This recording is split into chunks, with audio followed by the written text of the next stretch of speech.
एक गांव में एक साहूकार रहता था। उसके एक लक्ष्मी नाम की लड़की थी। उसकी माँ बहुत बीमार रहती थी। उसके कारण एक दिन उसका देहांत हो जाता है।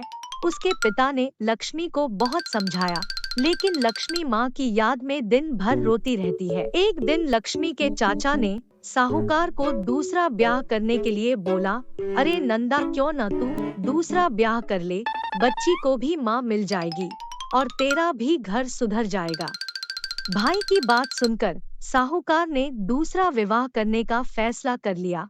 सौतेली माँ का व्यवहार बच्ची के लिए ठीक नहीं था। साहूकारों को काम धंधे के सिलसिले में गांव से बाहर जाने का काम पड़ गया। साहूकार के जाते ही सौतेली माँ बोली, ए लड़की, चल तालाब से मछली पकड़ के ला। अब बेचारी लक्ष्मी को मछली पकड़नी तो आती नहीं थी, तो तालाब किनारे बैठकर रोने लगी। तभी पानी में हलचल हुई और एक सुनहरी मछली बाहर आई और बोली, बेटा, मैं तुम्हारी माँ हूँ, तुम क्यों रो रही हो?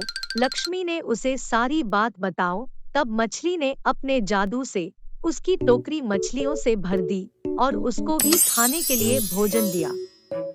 जैसे ही सौतेली माँ को पता चला, उसे लक्ष्मी का नदी पर जाना बंद करवा दिया। और एक दिन कड़ी धूप में सौतेली माँ ने लक्ष्मी से कहा, लड़की, सारे बाग को पानी पिला दे फटाफट। लक्ष्मी पेड़ के नीचे बैठकर रोने लगी।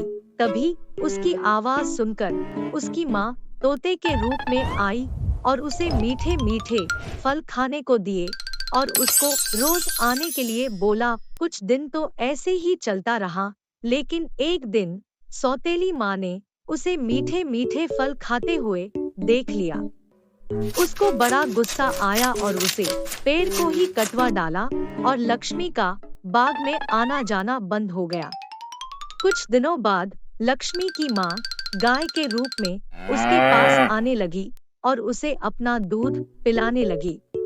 सौतेली माँ ने देखा कि लक्ष्मी तो मोटी ताजी होती जा रही है।